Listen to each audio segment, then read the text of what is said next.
Assalamualaikum warahmatullahi wabarakatuh and hi. So in this video we will present about the application of specific heat capacity in refrigerator. First of all, specific heat capacity is the quantity of heat absorbed per unit mass in kilogram of the material when its temperature increase 1 Kelvin or 1 degree Celsius. Next, the formula of specific heat capacity is Q equals to mc theta T, which means the Q is defined for quantity heat supplied, and for M is mass in kilogram, C equals to a specific heat capacity, and the last one is theta T is defined for change in temperature.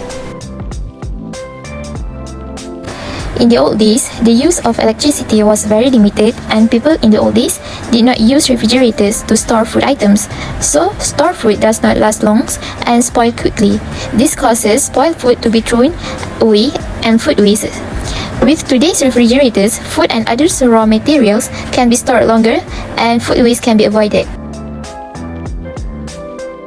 Compressor compress cooling agents such as ammonia and freon in gaseous state inside the pressure chamber. This will increase the pressure and the temperature of the gas. Then, the pressurized and heat gases will flow towards the condenser. The condenser converts incoming high temperature, high pressure vapor of cooling agent into liquid state but still maintain its high pressure and high temperature. Then, the high pressure and high temperature liquid cooling agent will flow towards the expansion valve where the high pressure liquid will be expanded, thus lowering its pressure and temperature, turning the liquid very cold. In the evaporator, the low pressure and low temperature cooling agent, which is in liquid state, will flow along the evaporator coil and it will absorb heat from the evaporator chamber, making the surrounding cold.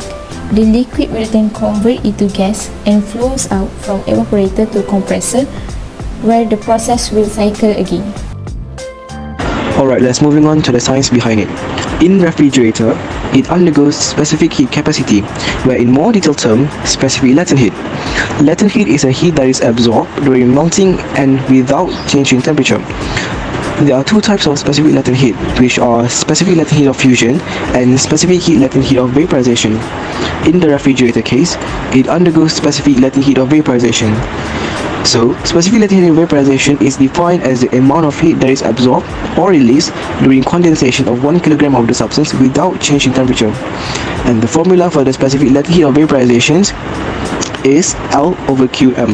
For the process of refrigerator, the specific latent heat occurs at the condenser. When the condenser absorbs the heat from the high pressure and high temperature of the cooling agent in gaseous state, latent heat will be released from the gas, and this will slow down the kinetic energy of the molecule and thus decreasing its temperature. The gas then starts to condense and will be converted from gaseous state to liquid state. In the evaporator, the cooling agent in liquid state absorbs latent heat from the fluid inside the cooling chamber. This will increase the kinetic energy of the molecule and starts increasing the temperature. The liquid will start to evaporate and will be converted from liquid state into gaseous state back.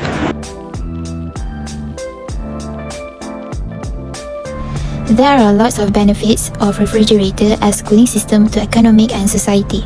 First of all is reduce food loss and food waste.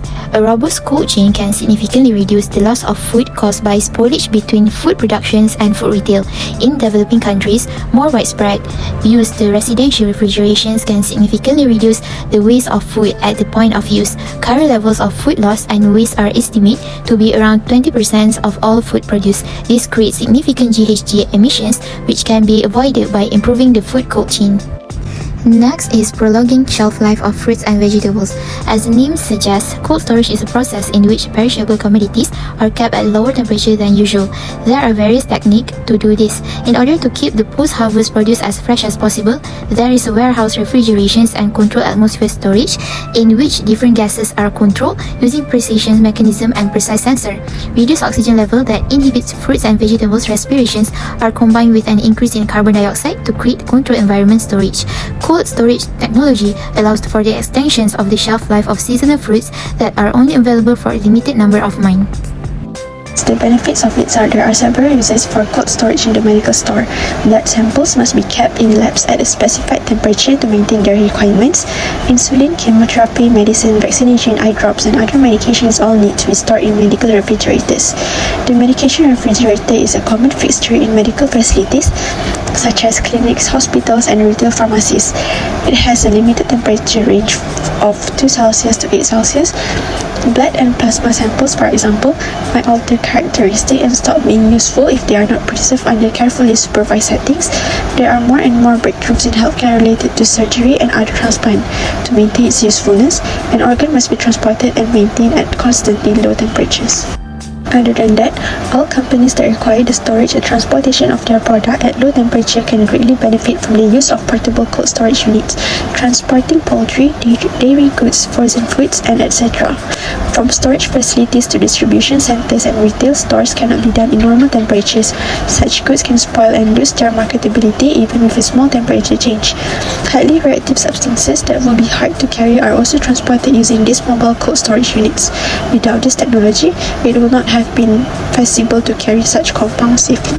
As a conclusion, the technique of establishing and maintaining a cooler temperature in a specific area or cabin that the surrounding is known as refrigeration.